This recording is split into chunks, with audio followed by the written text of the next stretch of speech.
మన పేరెంట్స్ చిన్నప్పుడు చేసిన చిలిపి చేష్టలన్నీ కూడా చెప్తూ ఉంటుంటే అమ్మమ్మ వాళ్ళు నాయనమ్మ వాళ్ళు చెప్తే తెగ నవ్వుకుంటూ ఉంటాం కదా.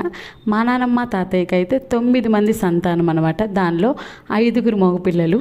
మా తాతయ్యకి ఎద్దుల బండి ఉండేదనమాట. మా నాన్నకైతే చిన్నప్పుడు అంటే తనకి 5 ఇయర్స్ ఉన్నప్పటి నుంచి కూడా ఎద్దుల బండి అంటే చాలా ఇష్టం అంట. స్కూల్ కూడా మానేసి ఎద్దుల బండి వెనకాలే పరిగెత్తేవాడు. అండ్ అలాగే పొలాల్లో తెగ తిరుగుతూ ఉండేవాడు అనమాట. మా తాతయ్యని ఎప్పుడు అడుగుతూ ఉండేవాడట, నాకు ఎద్దుల బండే కావాలి, నేను కూడా పొలం పని చేస్తా అని చెప్పి. బాగా గట్టి కోరుకున్నట్టున్నాడు మా నాన్న. ఇంకా మా పెద్దనాన్న వాళ్ళందరూ ఒక్కొక్క పనిలో సెటిల్ అవడం వల్ల చివరికి పొలం పనులు అండ్ అలాగే ఎద్దుల బండి మా నాన్న చేతికే వచ్చింది. అప్పట్లో ఎద్దుల బండి చేతికి వచ్చేసరికి మా నాన్న ఒక బైకే నా చేతికి వచ్చింది అని చెప్పి చాలా చాలా హ్యాపీగా ఫీల్ అయ్యాడనమాట. సరే అప్పట్లో అంటే అనుకోవచ్చు. ఇప్పుడు ఇదంతా ఎందుకు చెప్పానంటే మాకేవి ఎద్దుల బండి చూస్తే చాలు అసలు మామూలుగా కాదు, ఓవర్గా ఎక్సైట్ అయిపోతాడు.